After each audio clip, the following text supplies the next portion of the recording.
Hyperdermic needles and injection sites for anabolic steroids. When we are taking anabolic steroids, we have two routes for the most part. Aside from topical transdermal application, we're either doing an oral or we're doing an injection.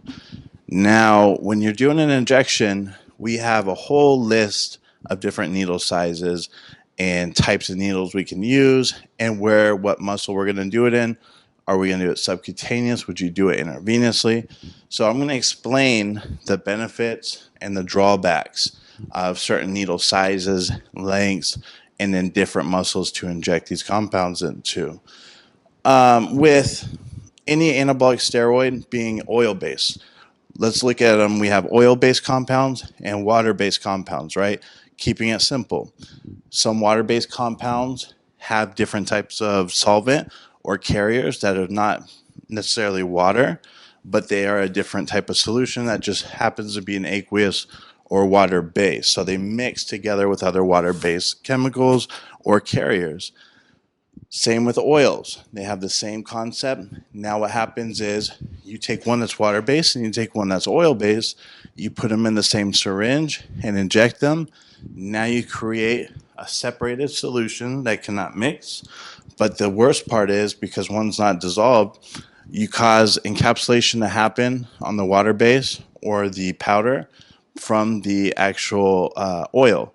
When this happens, encapsulation, say in the muscle, you're going to create this environment where your body's trying to break it down, sending in white blood cells that encapsulate the encapsulation of the oil, and it creates a bolus, and it's called a sterile abscess, which is a non-bacterial infection.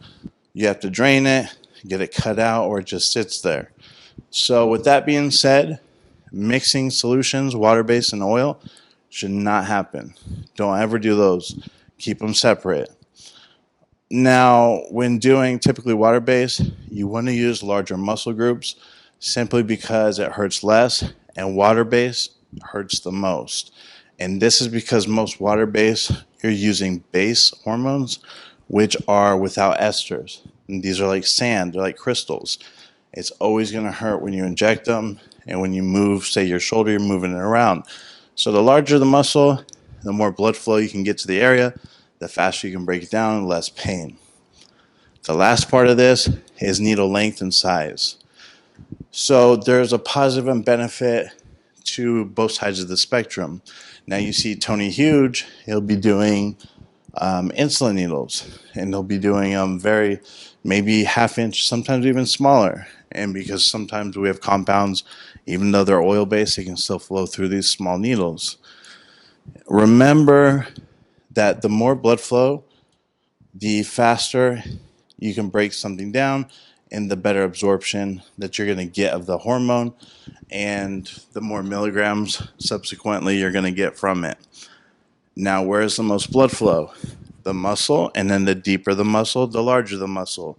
So as we start getting closer to the top of the muscle, or to the subcutaneous, or to the subdermal level, you get less and less blood flow, you get less absorption, and it takes much longer to break this down. So, that being said, the longer the needle, the better. And now the size or the thickness of the needle does not really matter. What happens is the size, most people think the longer is going to hurt most. Once it pierces the skin, penetrates the skin, if there's no scar tissue, there's going to be no pain.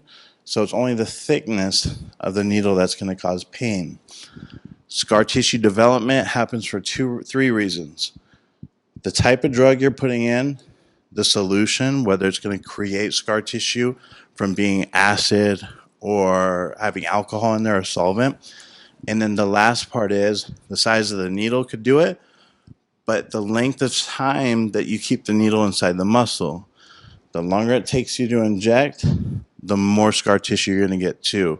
So there's a trade-off. I will tell you right now, keep the needle size, the length fine, as long as you want. Even pediatrics, they're still doing an inch in their deltoid. So you can do 2 inches.